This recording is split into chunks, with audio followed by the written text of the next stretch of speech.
आणि लोकसभेसंदर्भातल्या इतरही महत्त्वाच्या घडामोडी पाहिजेत लोकसभेचा धुरळामध्ये।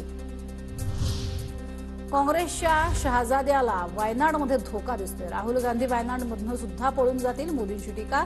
तो लोकसभा जिंकणारे आता राज्यसभेवरती जात आहेत, मोदींचा सोनिया गांधींवर निशाणा।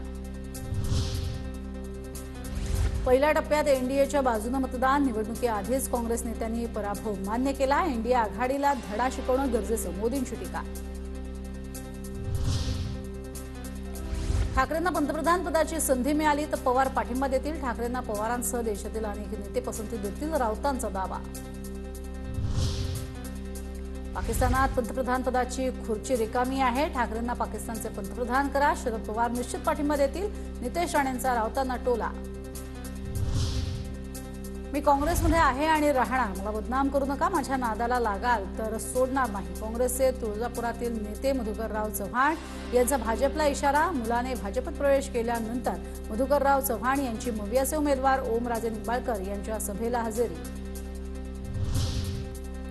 लोकसभेच्या जागा जाणीवपूर्वक कमी घेतल्या, आमचं लक्ष विधानसभेवर। विधानसभा निवडणुकांवर शरद पवार यांचं मोठं वक्तव्य। खासदारांनी काम न केल्यानं बुलढाण्यामध्ये संतापाची लाट। मंत्रीपद खासदारकी भोगून बेईमानी करून काही जण मुंढे गटात गेले। मवियाचे उमेदवार नरेंद्र खेडेकर यांचा विरोधकांवर निशाणा। छत्रपती शिवाजी महाराज असते तर संजय राऊतांची जीभ कापली असती, बाळासाहेब असते तर राऊतांच्या कानफटात मारली असती। ती हिंमत उद्धव ठाकरेंमध्ये नाही।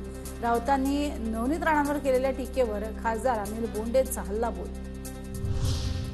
सातारा लोकसभा निवडणुकीसाठी वंचित बहुजन आघाडीकडून उमेदवारी अर्ज दाखल। सैनिक फेडरेशनच्या अध्यक्ष आणि माजी सैनिक प्रशांत कदम यांनी दाखल केला अर्ज।